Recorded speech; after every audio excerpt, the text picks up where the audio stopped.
95.7 The Game appear on the River Islands guest line. Isn't it time for you to discover the islands, River Islands, and Lathrop? We always love to talk to Stats on Fire. Gold Standard Podcast Network, of course. And he'll keep it real. He keeps it a buck. So let's keep it a buck tonight, Rob. How you feeling about this game for the 49ers? Must win, big game. What's going to happen? How you doing, my man? I'm doing well. I'm doing better than the 49ers, and I'd certainly be doing a lot better if they could beat the friggin' Seahawks tonight. They have to win. This is 100% a must-win. Are they going to win? So what is the biggest factor for you? Let's start with that. Defense, offense, defensive line, linebackers. Who's the most important player for you tonight on that football field? Brock Purdy, the quarterback. I know we've been living in this alternate world with the 49ers the last few years where the quarterback isn't the most important person. He is now. They're not the same talented team that they were. There is no gap between them and everybody else in the NFC. In fact, they're probably trailing some people. And when that's the case, you can still win that way, but your quarterback has to be better. And the 49ers have 8 giveaways in 5 games. That is tied for the second most in the entire league, and most of that is the fault of number 13. Fault. Oh, wow. Okay, well, I don't think he played great the last couple of weeks, although the L.A. game, I thought he was excellent at times. I'm looking at this. I'm like, how do you spread out the love here? You obviously want to get to the magical 35, 37 rushes that they're always going for. But 12 Ayuk targets is the most in this last game of any game without Deebo Samuel missing the game, meaning both guys played and they targeted Ayuk that many times. Do you want to see it more balanced, or do you want to continue to ride the Ayuk hot hand here?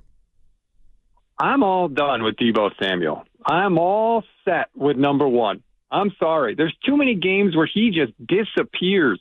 Brandon Ayuk is the future of this offense from a passing standpoint. You have to feature him. I'm sorry. He is so clearly the best wide receiver that the 49ers have. Deebo Samuel, he catches like one screen a game. Maybe it breaks for a big play. Maybe it doesn't. Half the time after that, he's dogging it out there on the field, jogging around the field like he's a part-time player. No, wow. Brandon Ayuk is the guy I want to see featured going forward. You're really down on Deebo, huh? What reason would I have to be up on him that doesn't start with the year 2021? Ooh. Well, I mean, I thought the playoffs against Seattle, he dominated them. I mean, he ended Philadelphia's season last year, for crying out loud. Like, he's had a lot of moments. And then he's had a lot of games where he's a ghost.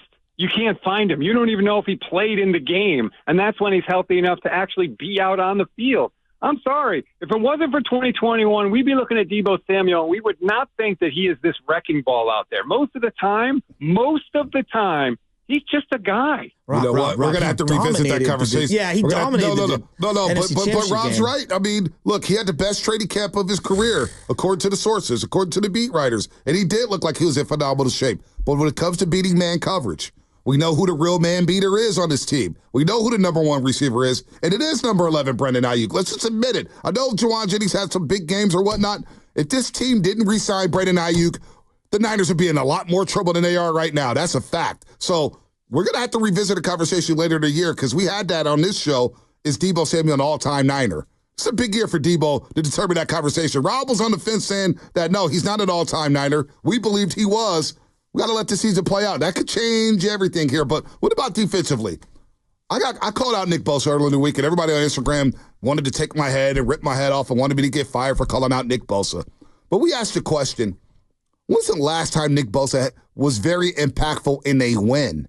And we had to go back to Thanksgiving against Seattle last season. Where's Nick Bosa, number 97, out? Because he called out Wooks last year, and everybody was good with it. He called out Sorensen again this week, and Sorensen and Shanahan pushed back on Bosa. Was like, hold on, wait a minute here. I'm calling out Bosa because you're the highest paid defensive player in NFL history. You're not playing well against the run, and I don't care what the grades are. I need production. I need domination. I need you to be the best pass rusher in the league that you're paid to be. So what's your thoughts on Nick Bosa so far this season? Well, I thought last year was one of the few, or last week, I should say, was one of the few times where he made a game-changing play, right? That interception that he made, that should have bailed the 49ers out. Now, it's not his fault it didn't ultimately do that. But you're right. There have been far too few game-changing plays from Nick Bosa. He does not impact the game the same way that T.J. Watt does for the Steelers or the same way that Myles Garrett does for the Cleveland Browns.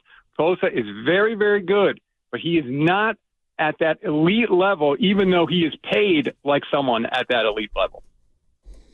I'm looking at the run game here. Bonte and I have been going over this all week. I just did all the notes here since week 15, okay, of last year. Arizona runs for 234.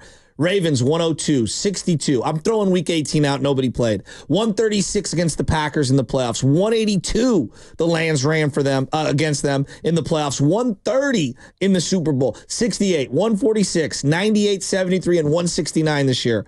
They've given up 127 yards per game since that win in Arizona last year at the end of the year.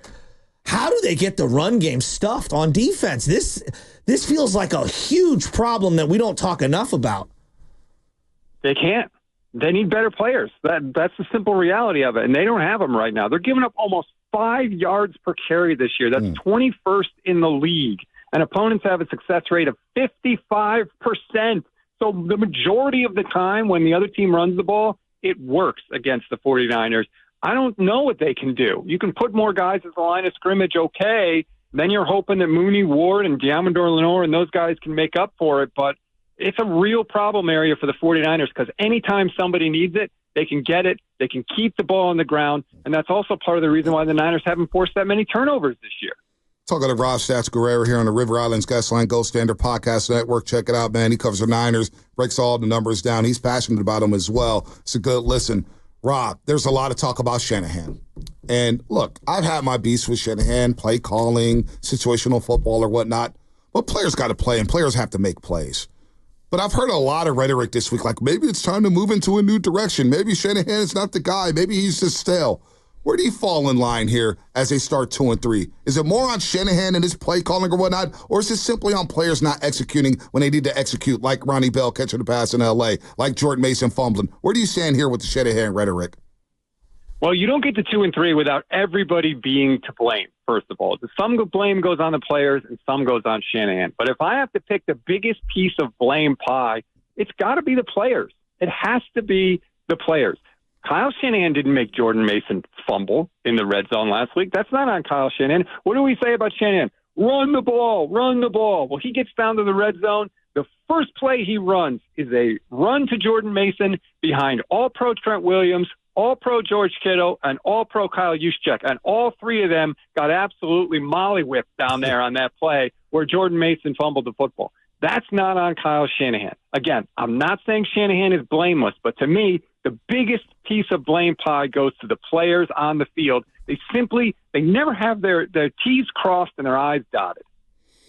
Man, it's tough to argue with that. I'm looking at their red zone efficiency, and you're talking about running the ball down in the red zone. Like, they're very predictable on first down in terms of running it. Like, situationally, it drives me nuts. And they don't go matchups. I'd like to see some rub routes, bunch formations, guys in motion, and actually running a route, not just setting up to block.